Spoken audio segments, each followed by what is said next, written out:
Bienvenue à la maison, bienvenue chez vous. En étant à Anermo, vous êtes chez vous. Dans cet esprit, nous déclarons ouverte la conférence sur les médecines et traditions africaines pour des solutions innovantes aux défis de la santé et du bien-être de l'humanité. C'est en ces mots que le promoteur de la fondation Nana Ané 15, Sa Majesté Nana Ané Ohinikokom de Sou 15, roi des Mina, chef traditionnel de la ville d'Anéro, a souhaité la bienvenue aux participants et ouvert les travaux de la grande conférence internationale sur la médecine traditionnelle africaine face aux défis de santé. Le thème, les médecines et traditions africaines pour des solutions innovantes aux défis de santé et de bien-être de notre humanité, en dit long sur la volonté des premiers responsables de la Fondation de contribuer au développement des populations endogènes et d'apporter leur pierre à la construction d'une société togolaise saine. En effet, le sujet à l'ordre du jour est d'une importance capitale compte tenu d'un monde sans cesse en évolution qui exige donc des recherches de plus en plus approfondies dans le domaine de la santé.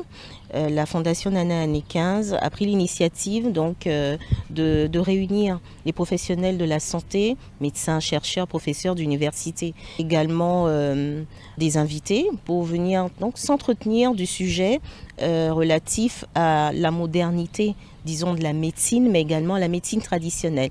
Donc autour du sujet, les médecines et traditions africaines pour des solutions innovantes aux défis de santé et de bien-être de notre humanité, le docteur Eric Bodossou, qui n'est autre que le fondateur de Prometra, est venu nous entretenir pour pouvoir trouver ensemble les manières donc de conduire les médecines au regard donc des avancées qu'il y a eu sur le plan de la médecine africaine, de la médecine traditionnelle, mais également de la médecine classique.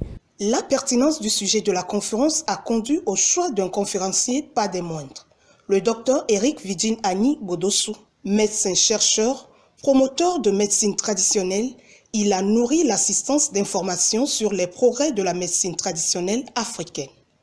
À la question sur sa position concernant l'initiative de son homologue, voici sa réponse. Il nous est enseigné que la santé, c'est la base de tout développement.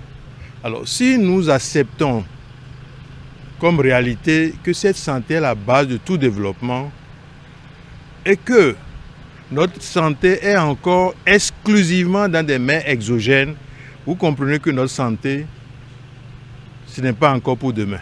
Ce que j'attends des autorités, surtout, c'est de mettre deux systèmes parallèles en place dans nos ministères de la Santé, qui est une direction de la santé conventionnelle, une direction de la santé africaine, togolaise, appelons ça comme on veut, et qu'on laisse le choix libre à chaque citoyen togolais ou à chaque personne vivant au Togo de faire le libre choix de sa médecine. Première chose. La deuxième chose, c'est d'organiser de manière rigoureuse et sérieuse ceux-là qui ont encore le courage de tenir nos valeurs de civilisation, ces guérisseurs-là, et de les organiser de manière pyramidale pour leur permettre de servir davantage leur population.